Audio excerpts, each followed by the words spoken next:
Hi, it's Kelly Z again. How are you doing today?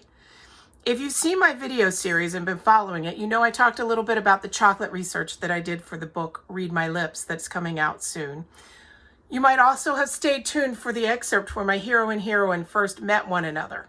Well, today I'm going to build on that to try to whet your appetite just a little bit more. If you remember, the line about the book starts with temptation always leads to trouble. Claire Lennox thought she could have it all until trusting the wrong man destroyed her career, her reputation, and her heart. Now, as director of a literacy foundation, she has new ambitions.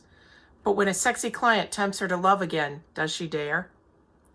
Billionaire chocolatier Clayton McLean risks everything, including his heart, when he goes incognito, hoping to overcome the dyslexia that haunts him and threatens to destroy his carefully crafted image. They're perfect for each other except for one little thing. That's the billion-dollar secret that lies between them. Here's a scene where Claire and Clayton get to interact again. This is the second time she meets him. She's with her assistant, Rhonda, and together they're taking their afternoon break. "Oh my God, look what just walked in," Rhonda said around a mouthful of licorice. Claire jerked her attention to the clinic's door, her sudden movement ripping her 1-pound bag of candy in half. A handful of M&Ms bounced on her desk while the rest flew across the floor and landed in a rainbow of chocolate pieces at a man's feet. "Mr. Michaels!" She just stood there, staring. Clients shouldn't be allowed to look that sexy, she thought, taking in the ever-present baseball cap, the jacket carelessly dangling from one crooked finger, the worn Chicago Bears sweatshirt that emphasized his wide shoulders. Faded jeans hugged his hips in a way that made her forget all about the teaching methods she'd learned over the past 2 years.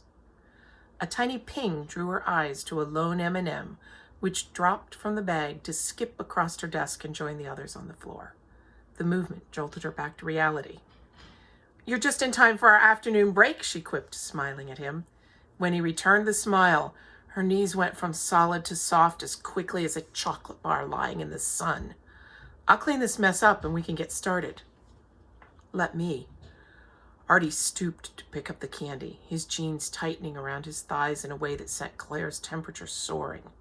She swept a handful of candy from the desk into a trash can, then knelt to pick pieces out of the carpet. It was far too hot in this office. Surely even M&Ms would melt at this temperature. She reached for a clump of stray orange and red candies at the same time he did. Their fingers touched, an enticing brush of knuckle to knuckle. A thrill of awareness and longing spread through her, warming places inside that had been cold for too long. Claire couldn't remember the last time a touch had awakened her senses and started them tingling. A time when the desire to succeed was surpassed by a desire to simply savor the moment. "I'll take the rest of those." He held out his hand. It was large, lightly tanned, and well-groomed with slight roughness at the fingertips.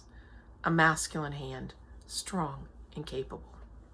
She dumped her handful of chocolate into it and rose. "Let's get to work." I hope you enjoyed this piece from Read My Lips. Until next time, it's Kelly Z signing off.